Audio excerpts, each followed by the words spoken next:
Welcome to the Deep Dive. We're here to give you the context, the real story behind the headlines. Today we're looking past that, white picket fence dream. We're digging into real estate, but as a serious strategy for generating wealth, real wealth. So this isn't just about buying your own home. We're talking about property investment, the nitty-gritty, financing tricks, tax angles, the risks, and also this whole world of information, how it's controlled, how it shapes everything. And the sources you send over for this, wow. They're quite something. We've got high finance stuff, wealth building guides, deep dives on city policy.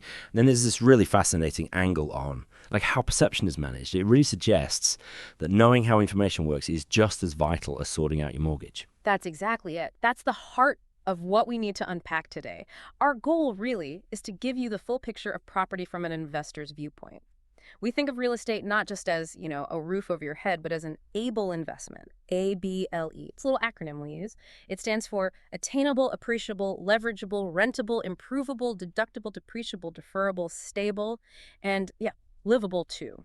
So we're going to lay out the financial structure, how property builds wealth, why debt is actually your friend here, and critically, we need to explore this gap between what's real in the market and what people think is real, the perception piece. Okay, let's start there. The financial basics. Building wealth, maybe one house at a time. The biggest single advantage seems to be that LAM in ABLE, leverage. But the sources suggest it's not just about borrowing the bank's money, right? Yeah. It's bigger than that. Oh, much bigger. It's leveraging everything you've got, your knowledge, your time, your creativity, your sheer determination sometimes. These things can actually substitute for cold, hard cash. That's what creative finance is all about, finding ways to make the deal work without just throwing money at it. Right. And when you combine that leverage with time, that's where the real power kicks in, the compounding effect. Exactly. That's how serious wealth gets built, often over generations. Let's walk through that example from the sources because the numbers really tell the story. Imagine you put down, say, $13,500 on a $150,000 house. That's your stake, your equity. Okay, so about 9% down.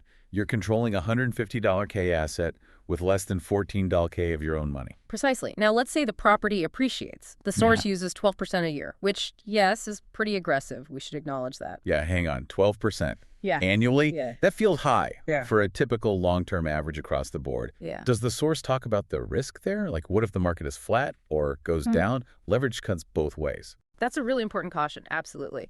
The source uses 12% mainly to show the potential, the sheer mathematical force of leverage when things go well.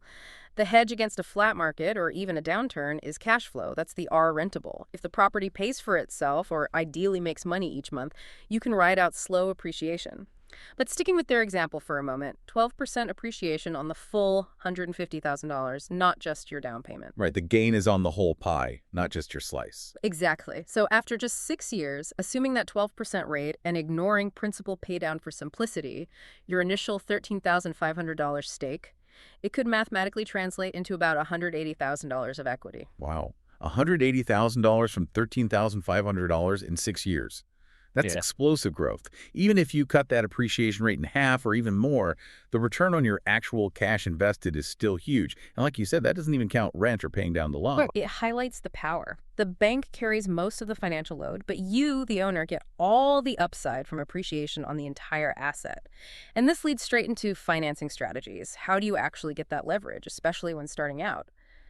This hits the A attainable. The sources really stress using owner-occupied financing opportunities. You mean like the loans meant for people buying their primary residence? Exactly, because standard investment property loans, they usually demand big down payments, 20%, 25%, sometimes even 30%. That's a high bar. But loans like FHA or VA for veterans, they're designed for homeowners. Much lower down payments. So the strategy is buy a small multifamily property, like a duplex or a fourplex. Live in one unit yourself for the required time, usually a year. Precisely. And then you qualify for that low down payment, maybe just 3.5% down with FHA. It's a way to kickstart your rental portfolio with very little cash out of pocket for each property. It lets you scale much faster than saving up 25% for each conventional investment loan. You're using the system strategically. That's a massive advantage. But, okay, getting creative with financing. It sounds like it also brings risks. The sources mention something called the due on sale clause. What's that about? Sounds ominous. It is. It's a real potential trap, especially with seller financing if there's an underlying mortgage. So picture this. You buy a property, maybe the seller carries the note for you, but their original mortgage from the bank is still in place. Okay, so the seller still owes the bank, but I'm paying the seller. Right. The problem is most mortgages have this due on sale clause. It gives the bank the right, not the obligation, but the right to demand the entire remaining loan balance be paid immediately when the property title changes hands. Whoa, so the bank could just swoop in and say, pay up the full $100,000 in 30 days, even if I'm making my payments to the seller on time. They absolutely could. Now, will they? Maybe not, especially if the loan's performing and rates haven't shot up. But are you comfortable basing your entire investment on the bank just deciding not to enforce their rights? It's risky. The safe way, the way the sources recommend, is simple. Make sure that original loan is either paid off completely at closing or formally assumed by the buyer with the bank's written permission. Anything else is just asking for trouble. Got it. Don't leave that loose end dangling. Okay, what about timing your debt? If interest rates are low, the advice seems to be borrow more than you immediately need. Yeah, think ahead. If rates are historically low and you plan to buy multiple properties over the next few years, consider locking in more capital than just for the first purchase. Why? Transaction costs, mainly. It's generally much cheaper and easier to do one larger cash-out refinance on a property where you have significant equity. Calling out cash to use for future down payments. Exactly. Cheaper than refinancing 3 or 4 or 5 separate properties later on, each with its own set of closing costs, appraisals, fees. Locking in cheap money when it's available gives you firepower for future deals without constantly going back to the well and paying fees each time. It's strategic debt planning. All right, this is intricate stuff. And it leads perfectly into maybe the most strategic part, taxes. The sources are clear. The wealthy don't just earn money, they convert it.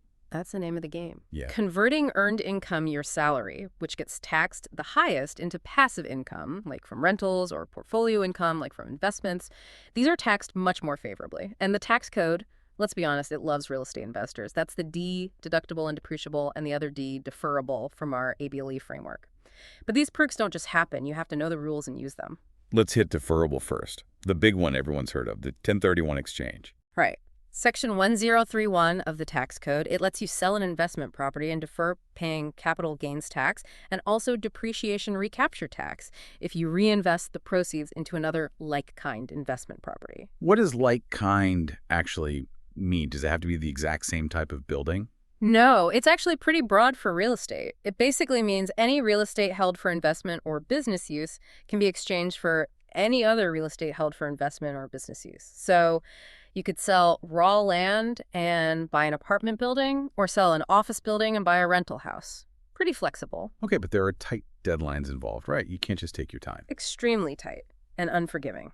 2 key deadlines. First, from the day you close the sale on the property you're selling, the relinquished property, you have only 45 days to formally identify the potential replacement properties, usually up to 3.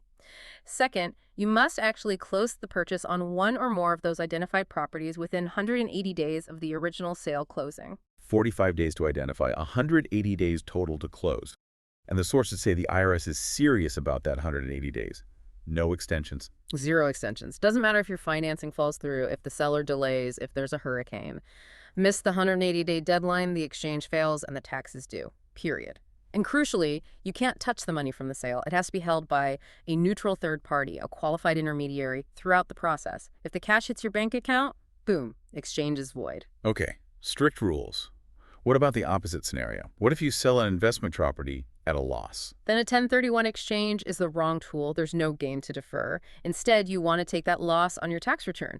And this is where things get really interesting and, frankly, where a lot of regular accountants might miss a huge opportunity. It's about how that loss is classified. Ordinary loss versus capital loss. Why does that matter so much? It matters immensely, especially if you have significant W-2 income. See, a capital loss mostly just offsets capital gains. You can only deduct a small amount, typically $3,000 per year, against your ordinary income like your salary. But an ordinary loss, that can potentially offset your W-2 income directly, dollar for dollar, which is huge because that income is taxed at your highest marginal rate. Okay, offsetting high-tax salary income sounds amazing. But how do you get a real estate loss treated as an ordinary loss? Doesn't sound easy. It's not automatic. Generally, you need to qualify for what the IRS calls Real Estate Professional Status, or REPS. This has strict tests. You typically need to spend more than half of your total working hours in real property trades or businesses and spend more than 750 hours per year in those activities. Whoa, okay, so that's not for the casual landlord. That's basically saying real estate has to be your main job or at least a very serious part-time business? Exactly. It requires significant documented time commitment, managing properties, developing, construction, brokerage. It has to be substantial. But for those who do qualify, the payoff can be enormous. The sources give an example where someone qualifying as a real estate professional got a massive tax refund by deducting rental losses against their high W-2 income, way more than if it had been treated as a standard capital loss. It's a prime example of how deep knowledge of the tax code, specifically for real estate, translates directly into keeping more of your money. It's financial strategy in action. No, okay, that tax stuff is powerful. But even the best tax strategy won't save you if you buy the wrong property at the wrong price. Right. Let's shift gears. Market risk, figuring out value, and this whole idea of information wars. Absolutely. Financial execution is only half the battle. Prudence is key. And that starts with your timeline. The sources say, first question, are you less than, say, 10 years from retirement? If yes, maybe tying up a lot of capital in illiquid real estate, especially commercial property, isn't the best move. You might need easier access to that cash. Real estate rewards patience. Makes sense. So, assuming you have the time horizon, how do you determine value? Whether it's a stock or rental property, what's the core principle? Ultimately, value comes down to the future stream of cash it can generate. For stocks, it's future dividends and earnings growth.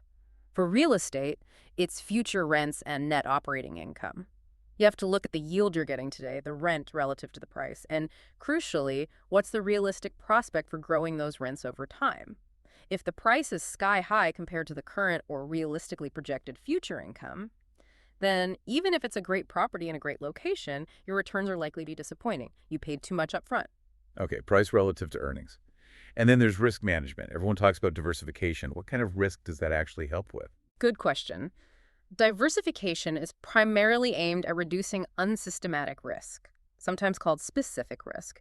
This is the risk tied to one particular asset. Your main tenant skips town, a specific property has unexpected major repairs, one company faces a lawsuit, stuff that hits just that one investment. The theory is, if you own enough different assets that aren't perfectly correlated, the bad luck hitting one asset gets kind of averaged out or offset by normal or good performance in the others. So it protects you from a single disaster, but not from like a huge market crash that hits everything. Exactly. It doesn't protect against systematic risk. That's the risk of the whole market going down due to big factors like a recession, a major war, or a sudden spike in interest rates. You can't diversify away that kind of economy-wide risk. You manage that with things like holding periods and careful use of debt. Right. And speaking of market risk, there's this idea from academia, the efficient market hypothesis, the one that suggests maybe the experts aren't so expert. Yes, the EMH. In its stronger forms, it basically argues that all known information is already baked into asset prices almost instantly. So the provocative conclusion is that trying to consistently pick winners or time the market is, well, a waste of time. The famous analogy is that monkeys throwing darts at stock listings could do just as well as professional fund managers, especially after fees. Which implies maybe we should be skeptical of things like hot IPOs, initial public offerings. Definitely skeptical. IPOs are generally structured to get the best price for the sellers, the company founders, the early investors, not necessarily to be a great deal for the first public buyers. History shows, especially after big speculative bubbles like the dot-com boom in 2000, that IPOs as a group often underperform the overall market after they start trading. The easy money, if there was any, was likely made before it went public. Okay, this is where it gets really interesting, though. If markets are supposedly efficient and all information is priced in, how can information control be such a huge factor, especially in real estate? The sources seem to argue you almost need this renegade mind to see that control often isn't about controlling reality itself, but controlling the perception of reality. This is where finance meets, frankly, some pretty deep skepticism about institutions and information flow. The core idea is powerful. If you can make enough people believe something, believe a market is unstoppable or that a certain neighborhood is dangerous or that an asset is incredibly scarce, then you influence their behavior, which in turn shapes the market. Perception becomes reality. We need to be really clear here. We're reporting on the views in the sources, not endorsing them. Some of this gets pretty extreme in illustrating that idea of perception control. Yes, absolutely. One source, for instance, frames fear itself as a tool. defines it as false emotion appearing real.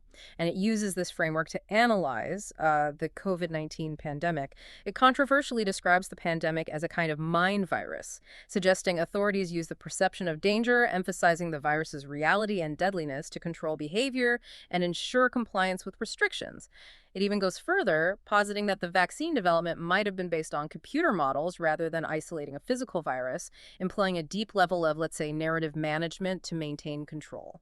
Again, this is the source's interpretation, presented to illustrate the concept of perception control. Right, a very stark example of that viewpoint. But we see the high stakes of information fights in more concrete historical events too, like the Watergate example mentioned. That really shows the intensity when institutions feel their control over information is threatened. Remember Woodward's source, Deep Throat. He became terrified. He told Woodward their phone calls had to stop because the White House, the FBI, everyone was desperately trying to figure out how the Washington Post was getting its information on the break-in and the cover-up. Deep Throat stressed the situation was far more dangerous than the journalists realized. It underscores that when powerful entities clash with those revealing secrets, the consequences can be severe. Information is power, and protecting its sources is critical. So, connecting this back to real estate, historically, agents and brokers held a lot of that power because they controlled the information, the listings, the sale prices. They absolutely did. That information asymmetry was a huge part of their value proposition. But technology, specifically property technology, is blowing that up. Zillow, Trulia, Redfin, all those sites. Exactly. Plus things like easily accessible online county records for property taxes, past sales, lands, etc. This data used to be hard to get. Now, basic home values, rent estimates, tax info, which is often your biggest operating expense as a landlord, it's available instantly, usually for free, in real time. Which means the role of the traditional agent has to change, right? Yeah. It's less about being the gatekeeper of data. And much more about interpretation, negotiation skill, managing the complexities of the transaction, providing specialized local knowledge, things the internet can't easily replicate. PropTech dramatically increases transparency. It empowers buyers, sellers, and especially investors to bypass intermediaries for simpler tasks, access information directly, and potentially market properties straight to consumers. It's a fundamental shift in the information power dynamic. Okay, so armed with financial knowledge and an awareness of the information game, let's talk about actually doing the deal, negotiation. This seems like where psychology really comes into play. Hugely. And the biggest mistake, according to the sources, is projection. Assuming the other side thinks just like you do, values the same things, reacts rationally the way you would, that's not empathy, that's just projecting yourself onto them.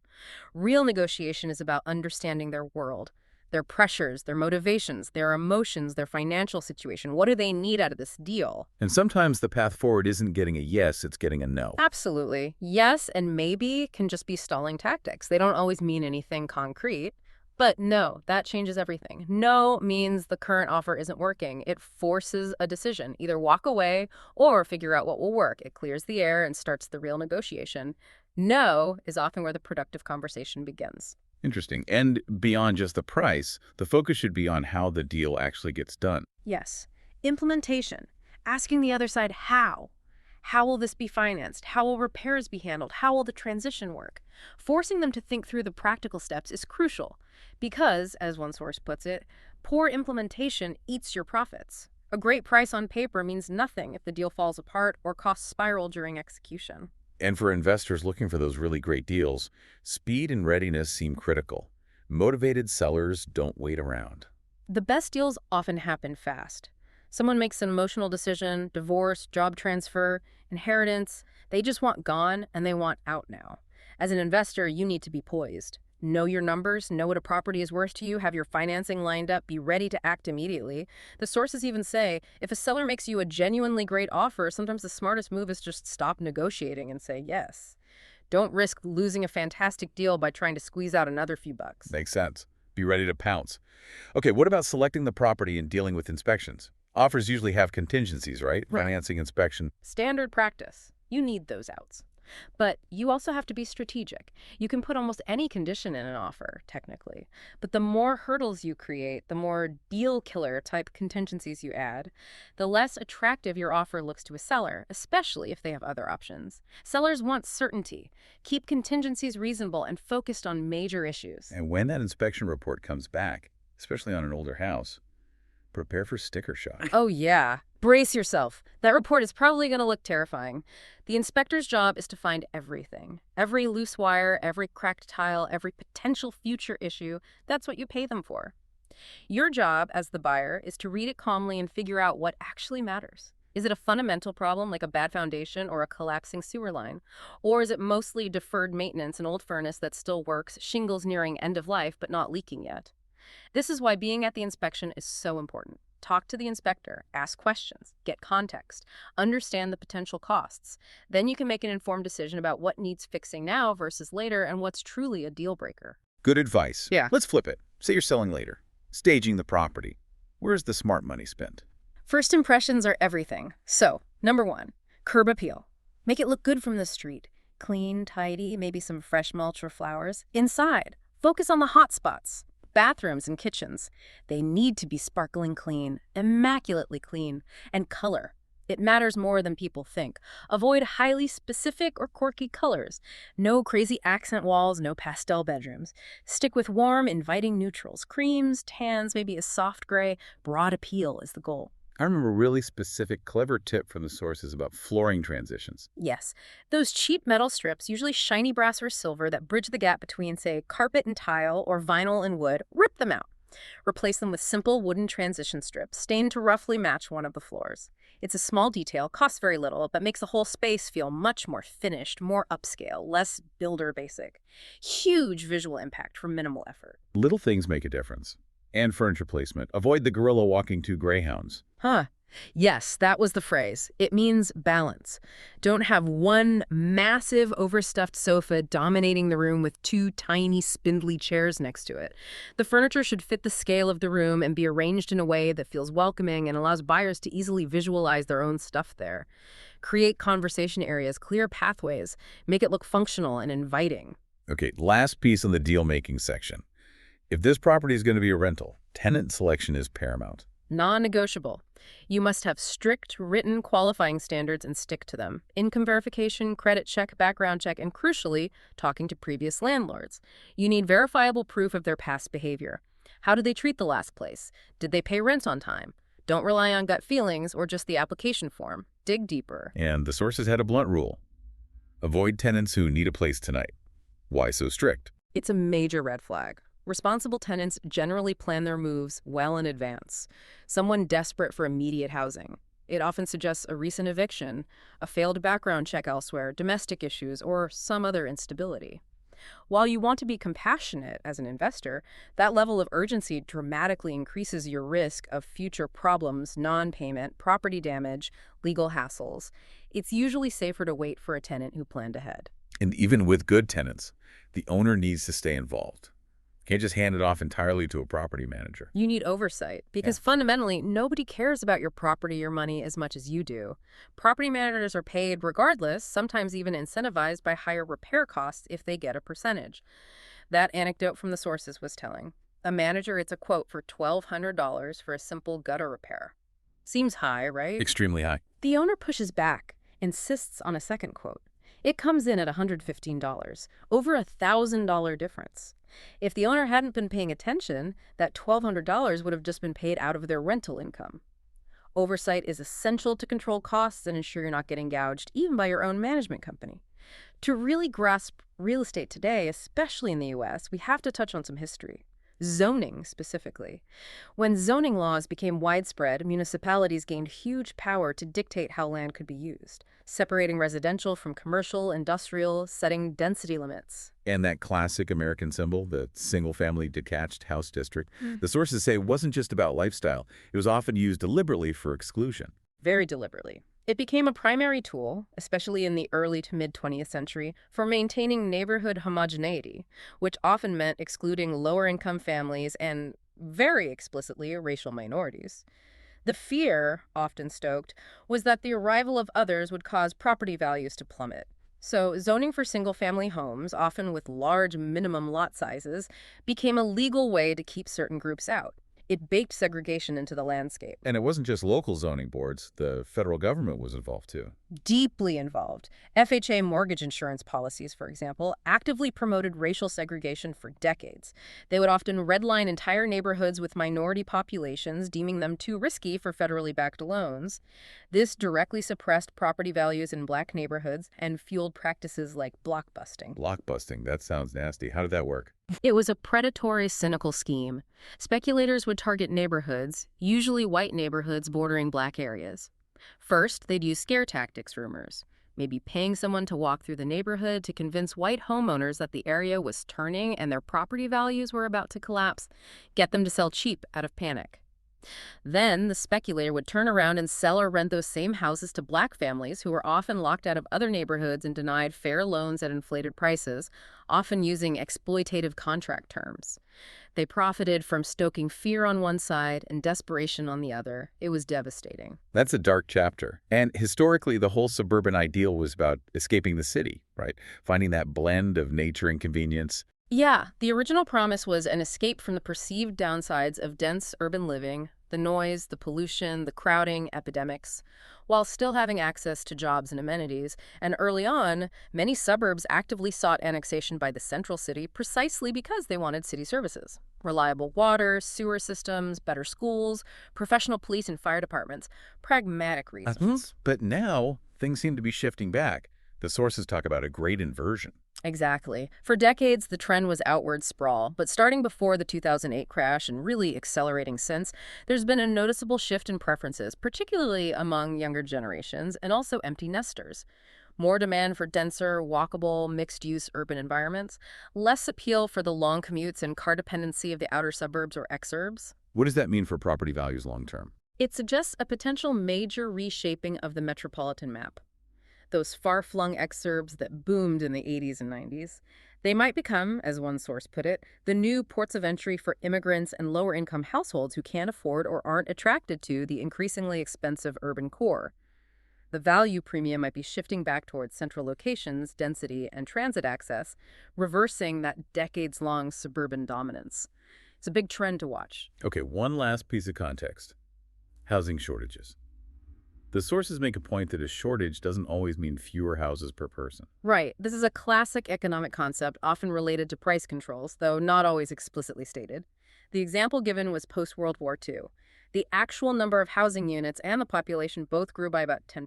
So ratio-wise, things were stable. Yet everyone reported a severe housing shortage. Why? Because prices weren't allowed to adjust freely. That's the implication. When prices are held below the market clearing level, either by direct controls or other restrictions, you get shortages. Not necessarily a physical lack of structures, but a lack of units available at the controlled price. Demand vastly outstrips supply at that price. So people resort to non-price competition. Waiting lists, bribes, connections, doubling up with family. All the inefficient things that happen when the price signal is broken. It also discourages new supply and maintenance because the controlled price doesn't justify the cost or risk for builders and landlords. So the shortage can become a self-fulfilling prophecy rooted in economic distortion more than just demographics. #outtag outro. Wow. Okay, that was a real journey through the mechanics and the mindset of real estate investing. We've seen it's definitely not just about location, location, location. It's this complex interplay of finance, understanding leverage, the math of compounding, and really mastering those tax angles like the 1031 and the potential for ordinary loss deduction. Yeah. Huge. Absolutely. And then there's that whole other layer, the information game.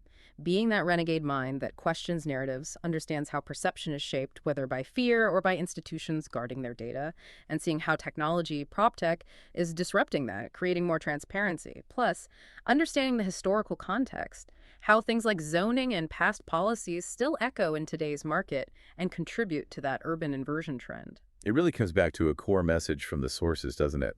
Mistakes in real estate can be survived, but only if you buy it right in the first place.